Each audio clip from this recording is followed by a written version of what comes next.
에베소에 이르렀습니다. 3차 전도여행이 시작됩니다. 에베소는 바울이 2차 전도여행 때 잠깐 들렸다가 다시 올 것을 약속했습니다. 18장 21절에 작별하여 이르되 만일 하나님의 뜻이면 너희에게로 돌아오리라 하고 배를 타고 에베소를 떠났더라. 그러니까 2차 전도여행 때 잠깐 들려서 에베소서를 들렸다가 떠나면서 하나님의 은혜가 있으면 다시 오겠노라 약속을 했습니다.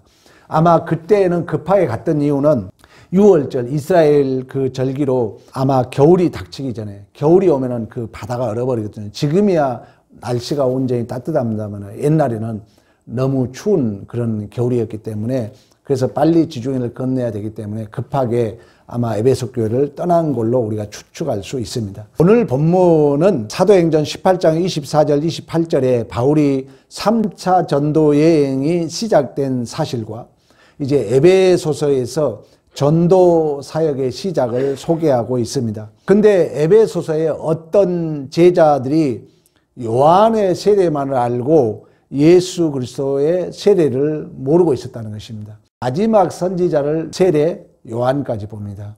그러니까 세례 요한까지 구약으로 보는 거예요. 왜? 그 다음에 예수 그리스도가 오셨기 때문에. 본문의 핵심은 세례 요한의 세례만을 알고 예수 그리스도를 모르고 있었다는 거예요. 예수 그리스도께서 주신 성령의 세례를 모르고 있었다는 거예요. 성령의 세례는 구원의 확증, 구원의 보증으로 우리에게 주시기 때문에 아직 예수 그리스도로 인한 구원을 아직 모르고 있었다는 것입니다. 그래서 이제 사도 바울이 그 요한의 세례 요한이 주는 세례와 예수 그리스도께서 주신 세례를 잘 가르침으로 말미암아 성령이 임했다는 내용이 오늘 본문의 내용입니다. 그러면 이 본문을 가지고 우리가 어떻게 해석할 것인가? 맞았다 틀렸다가 아니라 세례 요한이 주는 세례와 예수 그리스도께서 주신 세례를 바로 이해하는 것이 너무나도 중요하죠. 우리 마태복음 3장으로 한번 가보겠습니다. 11절에 나는 너희로 회개하라 하기 위하여 물로 세례를 베풀거니와 내 뒤에 오시는 이는 나보다 능력이 많으시니 나는 그의 신을 들기도 감당하지 못하겠노라. 그는 성령과 불로 너에게 세례를 베푸실 것이요 손에 키를 들고 자기의 타작마당에 정하게 하사 알곡은 모아 곡간에 들이고 쭉정이는 꺼지지 않는 불에 태우시리라. 아멘. 그러니까 세례 요한이 말하는 세례는 우리의 마음을 준비시키고 회개하게 하고 예수를 믿어 구원을 얻으라는 것을 촉구하고 있다는 것입니다.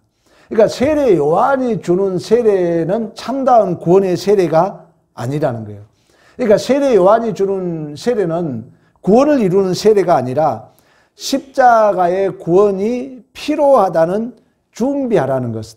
다시 말하면 너는 예수 그리스도를 믿고 구원을 받아야 된다는 하나의 예고라는 거예요. 예고. 그래서 우리가 마태복음 3장 2절에도 그 얘기를 합니다. 3장 2절 봅니다. 유대 광야에서 전파하여 말하되 회개하라 천국이 뭐라 가까웠다.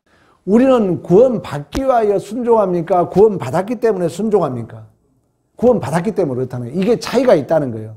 그러니까 세례 요한이 주는 세례와 예수님께서 주신 세례의 차이예요. 세례 요한이 얘기하는 세례는 너희들은 예수를 믿어 구원을 받아야 된다는 얘기예요.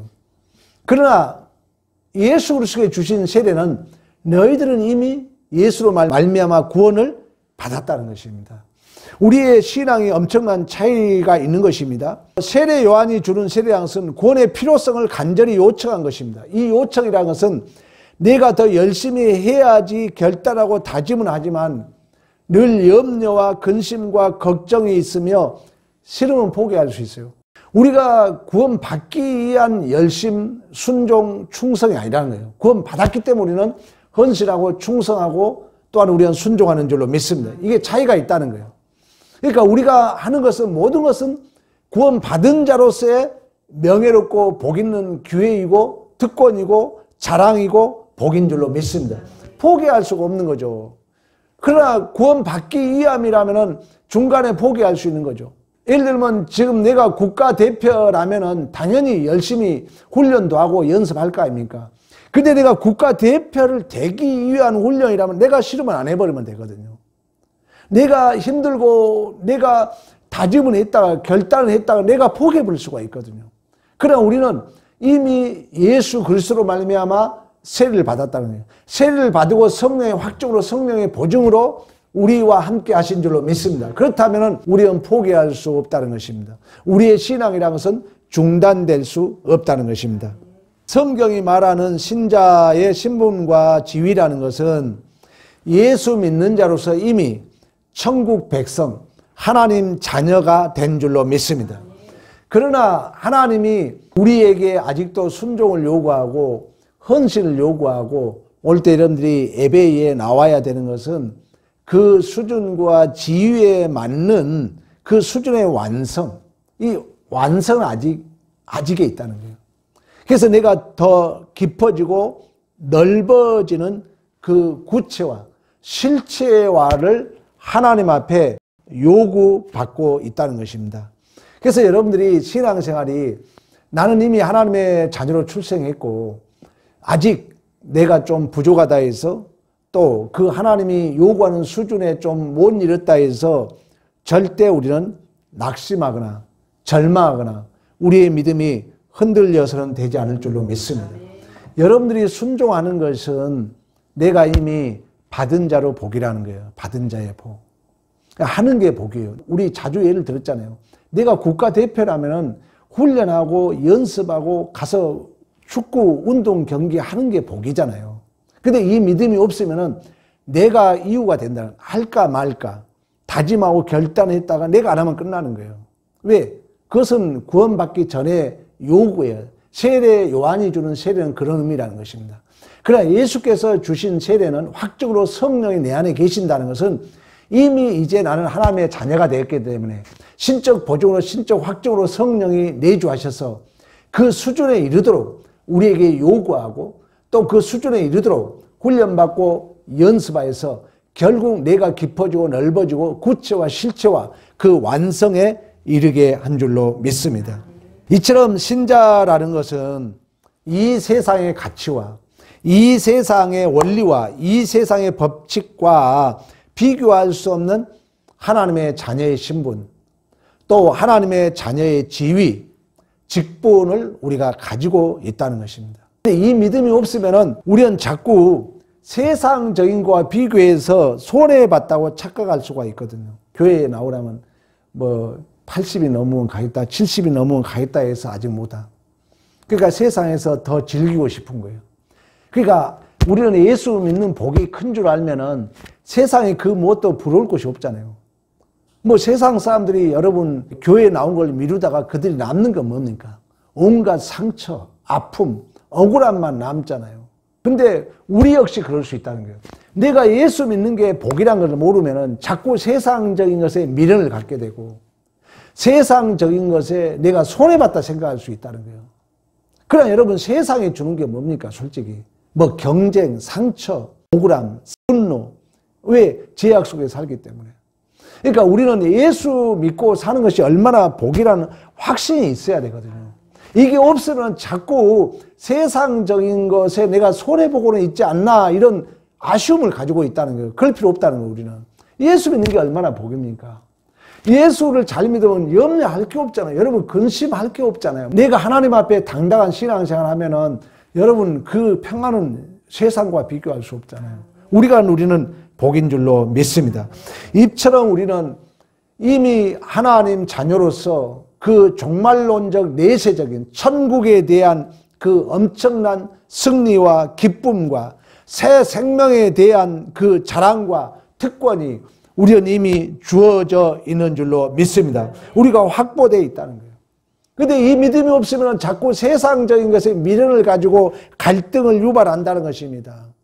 정탐꾼들이 하나님의 그 자녀임을 알고도 세상적인 내피를 보고 갈등하고 우리는 스스로 보기에도 메뚜기다 하고 원망하고 불평했던 것처럼. 그래 우리는 그럴 필요 없다는 거예요. 왜? 우리는 하나님의 자녀이기 때문에. 이스라엘 백성들이 출애굽을 하지 않습니까? 그 중에 10가지 재앙이 있어요. 마지막 재앙이 장자를 죽이는 거예요. 그러니까 장자를 죽인다는 것은 전부 죽인다는 거예요. 죄의 삭은 사망에 전부 죽이잖아요. 그러면서 유월절 제정을 해요. 알잖아요. 이제 이스라엘이 누구고 이집트인지 누군지를 알려면은 유월절 어린 양의 피를 어디에 바르라고? 문설주와 문지방에 바르라고 그러잖아요. 근데 유월절 애식은 양과 무교병과 쓴 나무를 먹어야 됩니다. 근데 이 유월절은 광야에서는 지킬 수가 있어요, 없어요? 없는 거죠. 왜? 농사를 지어야 되기 때문에. 그래서 하나님이 뭐라면 너희들이 여호와께서 주시는 땅에 이를 때에 이 애식을 지키라 그래요. 지키라 그럽니다. 그러니까 이스라엘 백성들은 아직 약속의 땅, 가나안 땅, 하나님의 약속한 땅에 들어가지 않았기 때문에 그 광야에서는 뭘 먹고 살죠? 하나님이 주신 만나를 먹고 살아야 되는 것입니다. 우리가 지금 마찬가지예요. 우리가 구원받았지만 아직 완성되지 않았잖아요. 완성되지 않았잖아요. 그래서 만나를 먹고 살아야 돼요. 그러면 이 만나를 먹고 하나님께서 주신 것을 복인 줄 알아야 되는데 그걸 모르면은 광야에서 이스라엘 백성들이 계속 원망하잖아요. 왜 우리 고기를 안 주냐? 왜 야채를 안 주냐? 근데 하나님이 메추라기를 주잖아요. 다 줌에도 불구하고 여전히 내가 하나님으로부터 출애굽해서 지금 약속의 땅 가나안 땅을 향해서 가는 것이 얼마나 복이고 자랑이고 특권임을 알지 못하면은 자꾸 세상적인 것에 미련을 두게 된다는 것입니다. 그래서 이스라엘 백성은 자꾸 왜 우리를 출애굽시켰냐? 차라리 그 이집트에 내버려 두지 하면서 원망 불평하잖아요. 결국 이제 그 원망과 불평을 말미암아 그 가데스 바냐에서 정탐꾼들이 그걸 연속되고 그 1세대가 전부 죽었던 것처럼 이처럼 우리가 믿음이 없이는 자꾸 애굽의 종살이를 편하게 여긴다는 거예요. 그러나 우리는 이제 약속의 땅 가나안 땅에 들어가면은 하나님의 자녀로서 우리는 새로운 인생을 살아야 되거든요. 여러분 편하다는 것은요 익숙한 환경과 조건이 만든 그 규정된 명령에 내가 종속된 종으로 사는 것입니다. 우리가 편하다는 것은 있는 걸 그대로 사는 거예요. 습관에 그대로 매여서 사는 것입니다. 특히 편하다는 것은 어떻게 보면은 이미 그 습관이 만들어낸 규정된 그 명령에 내가 예속되어 산다는 거예요. 그게 소위 우리가 신앙적으로 말하면 윤리도덕이거든요. 여러분 윤리도덕이 얼마나 편합니까? 옳고 그름이 얼마나 편합니까? 근데 이 옳고 그름은 자꾸 심판하고 정죄하고 옳았다 틀렸다만 있거든요. 여러분 윤리도덕이 율법이 구원을 못 시킨 이유는 뭐냐면은 율법주의가 되면 여러분 그 윤리도덕 신앙생활 하면요 그 사람은 뭐만 따지는 거예요? 옳고 그름만 따져요. 근데 이 윤리도덕 율법주의가 되면은 이 주체가 누가 돼요? 내가 되거든요. 그러니까 내가 되기 때문에 윤리도덕적 율법주의가 되면 문제는 뭐냐면은 내가 보기에 내가 중심이 되다 보니까 내 마음에 안 들거든요. 들 수가 없잖아요. 그래서 결국 해방자가 되는 거예요. 못하게 하는 거거든요. 이게 사단의 괴계라는 거예요. 이게 그 편의주의가 그거거든요. 편의주의. 그러니까 그 익숙한 습관에 매이다 보면은 우리가 이런 데 빠질 수 있다는 것입니다. 그러나 신앙이라는 것은 예수 그리스도 안에서 새로운 피조물로서 십자가 안에서 새 생명의 삶을 살아야 될 줄로 믿습니다. 그 삶이 내 안에 예수가 사는 삶이죠. 그래서 신앙생활은 익숙하지가 않아요. 그래서 훈련해야 됩니다. 여러분 내 이웃을 내 몸같이 사랑할 수 있습니까? 나를 부인할 수 있습니까? 어렵거든요. 그러니까 우리의 신앙생활은 정말 어려운 거예요. 외국어 하는 마음으로 신앙생활을 해야 됩니다. 그리고 신앙생활이 그래서 힘든 거예요. 내 안에 내가 사는 삶이 아니라 예수가 사는 삶이에요. 그러니까 우리는 옛사람에 젖어서 내 생각이 푹푹 튀어나오잖아요. 근데 바울이 보라 이전 것은 지나갔으니 새 것이 되었다 그러거든요. 그러니까 예수가 준 성령 세례라는 것은 내 안에 내가 사는 삶이 아니라 예수가 사는 삶인 줄로 믿습니다. 예수가 사는 삶의 신적 보증으로 신적 확증으로 성령이 내주한다는 거예요. 우리 요한복음 한번 찾아볼래요? 요한복음 14장 16절 20절까지 내가 아버지께 구하겠으니 그가 또 다른 보혜사를 너희에게 주사 영원토록 너희와 함께 있게 하리니 그날에 내가 아버지 안에 너희가 내 안에 내가 너희 안에 있는 것을 너희가 알리라. 아멘. 성령 세례라서 한마디로 말하면은 너희들이 이제 구원받고 이제 너 안에 예수가 계신다는 거예요. 우리 그래서 구원을 받고 나니까 두 법이 있다고 그래요. 구원받기 전에는 내 육신의 소욕에 끌려다녔지만 구원받고 나니까 갈등이 있더라는 거예요. 오라 나는 공고한 사람이로다. 내가 두 법을 깨닫는다는 거예요. 길이요 진리요 생명 되신 예수가 내 안에 계신다는 거예요. 그래서 예수님이 오늘 본문에 지금 요한복음 읽었던 내용이 그러잖아요. 보혜사를 너희에게 주셔서 영원토록 너희와 함께 하리라. 이 진리의 영이 너희들이 나를 알게 하리라. 세상 사람들은 그것을 알지 못하리라. 그래서 이 보혜사가 옴으로 말미암아 내가 아버지 안에 너희가 내 안에 내가 너희 안에 있는 것을 알리라. 그러니까 예수 그리스도께서 주신 세례 우리는 다 받았잖아요. 우리는 성령 세례를 받은 거예요. 쉽게 말하면 이미 누가복음이 얘기했던 것처럼 예수 그리스도께서 죽으시고 3일 만에 부활하시고 그 이름을 힘입어 제사함 받고 회개한 일이 예루살렘으로부터 온 백성에 이르기까지 기록되었으되 이 일에 너희들이 증인이다. 하늘에서 능력을 덧입을 때까지 이 성에 머물라 했고 이제 그 예수와로 말미암아 제사함 받고 증인된 그 능력의 삶을 감당하도록 우리는 예수 그리스도로 말미암아 성령 세례를 받은 줄로 믿습니다. 이 성령 세례라는 것은 이제 내 안에 예수가 사는 삶이라는 거예요. 아버지가 예수 안에 우리가 또한 예수 안에 내가 너희 안에 있는 것을 너희가 알리라고 말씀했던 것처럼 성령이 조명해 주고 성령이 생각나게 하시고 기억나게 하고 가르침의 역사를 통하여 이 성령이 나를 보증해 준다는 거예요. 근데 이게 안 되니까 이제 훈련해야 돼요. 항상 어떤 것을 볼 때 예수의 눈으로 어떤 말을 할 때 예수의 마음으로 훈련해야 됩니다.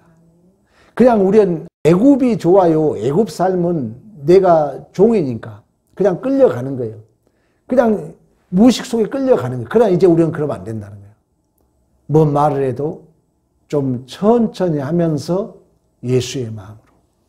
그래서 에베소서는 이렇게 합니다. 에베소 1장으로 한번 가봅니다. 13절, 14절. 그 안에서 너희도 진리의 말씀, 곧 너희의 구원의 복을 듣고 그 안에서 또한 믿어 약속의 성령으로 인치심을 받았으니 이는 우리의 기업의 보증이 되사 그 얻으시는 것을 속량하시고 그의 영광을 찬송하게 하려는 하심이라. 예수 그리스도로 말미암아 세례를 받고 성령 세례를 받았다는 것은 이 성령이 우리에게 인치시고 보증이 되어서 여러분 요한계시록 기억납니까? 이마에 인치심을 받지 못한 자들에게 그 환충의 재앙과 병갈의 재앙이 임한다고 그러잖아요. 그 이마에 인을 받지 못했다는 것은 이 이마라는 것은 물리적 이마가 아니라 이 중심된 우리의 어디에요? 심령에 우리의 마음에 뭐가 없다? 성령이 없는 자들. 성령이 없는 자들은 환충의 재앙, 탐욕스럽다는 거예요. 성령이 없는 자는 탐욕스럽다 보니까 내 마음에 찔림이 온다는 거예요. 그럼 우리는 성령의 인치심을 받아서 성령의 보증이 되어서 우리의 존재와 인생이 오늘 본문에 얘기하잖아요.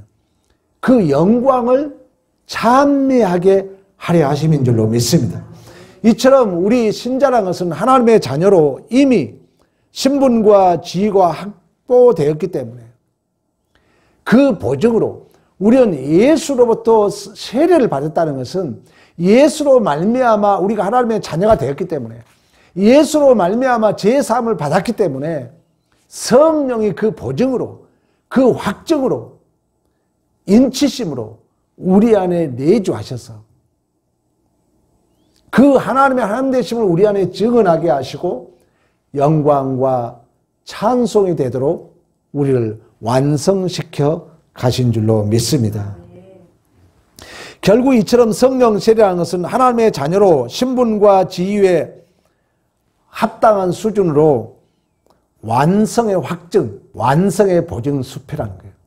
그러니까 우리는 절대 실패할 수 없어요.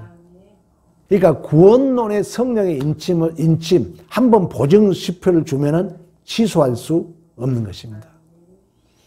그러니까 이제 이 성령이 확증한 자들은 우리의 잘못은 뭐냐면은 더 깨닫게 하기 위하여, 더 후회하고 더 하나님 말이 맞군요. 우리가 그럴 거 아닙니까? 성령의 인치심을 받고 구원받은 자들은 죄를 짓지 말라는 거예요.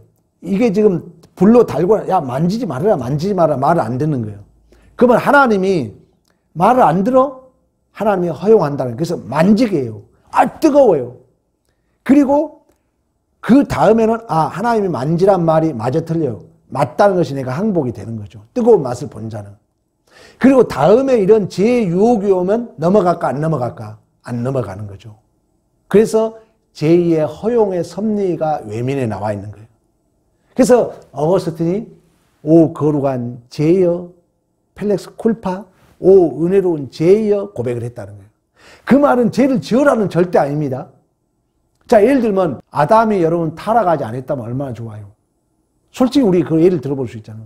아담이 타락하지 않았다 우리 이 죄의 고통이 없잖아요. 우리 그냥 천국에 가서 살 텐데. 근데 성경의 신학자들이 어떻게 얘기하냐? 아담의 타락을 하나님의 지혜롭고 공의로운 방법으로 그를 허용했다 그러는 거예요. 그러니까 이 죄를 계속 고의적으로 짓는 사람은 불택자입니다. 죄를 짓고도 깨닫지 못한 사람은 불택자예요. 말할 필요가 없어요. 그러나 우리 믿는 자들은 아직 완전주의는 아니라는 거예요. 내가 예수 믿으면서 죄 한 번도 안 지었다 할 사람 아무도 없는 거예요.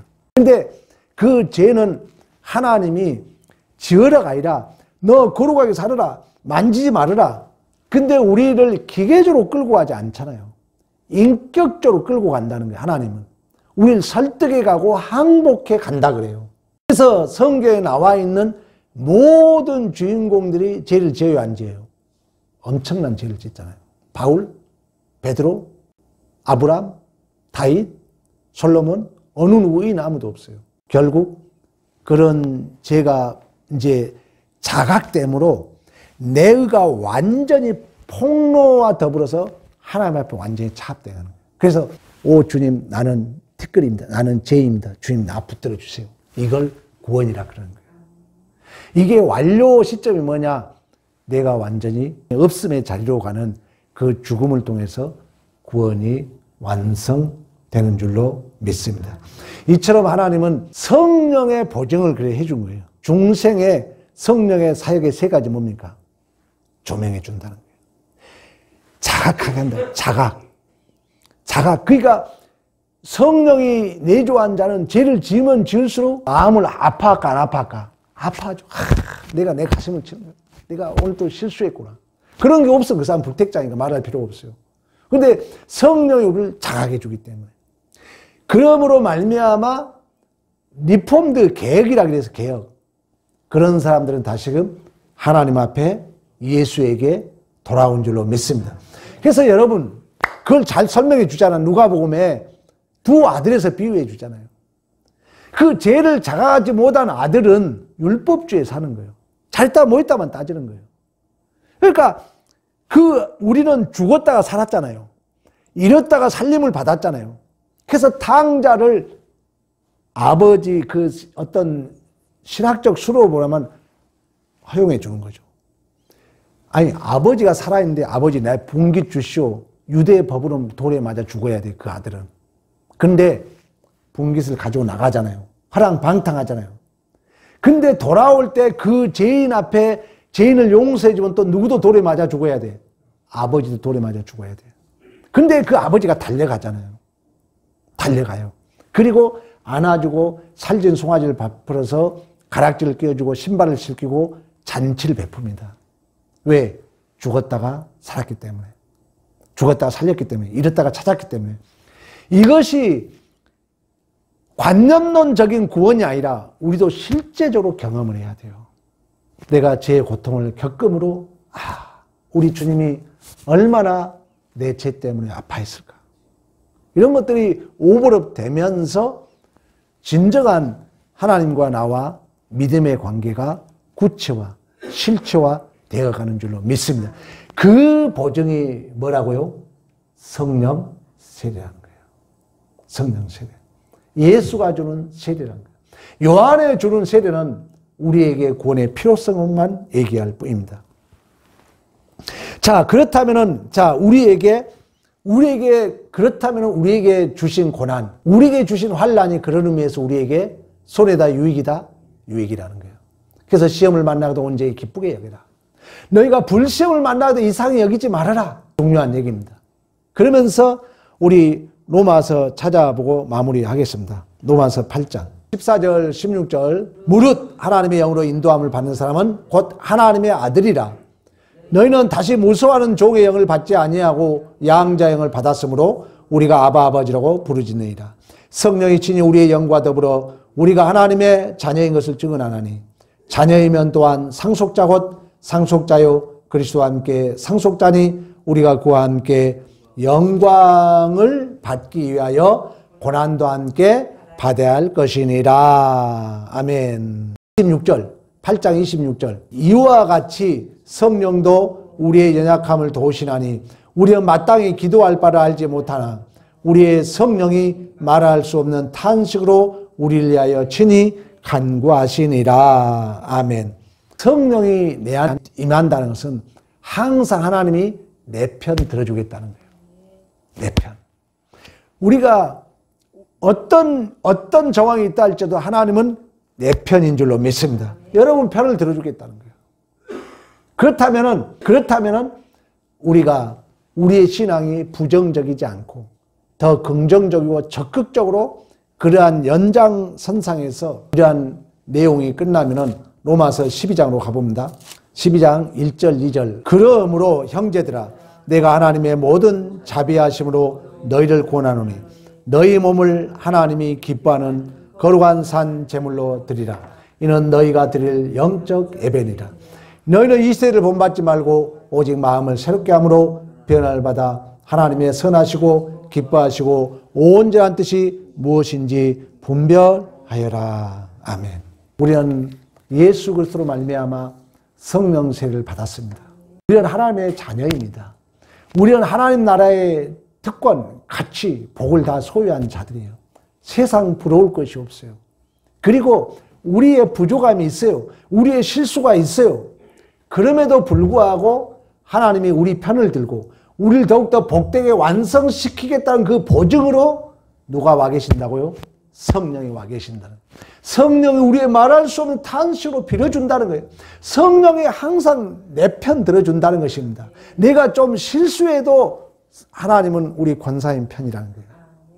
어떤 내가 좀 부족해도 내가 때론 실수를 해도 하나님은 내 편 들어줘. 그러니까 우리의 지향성이 중요해요.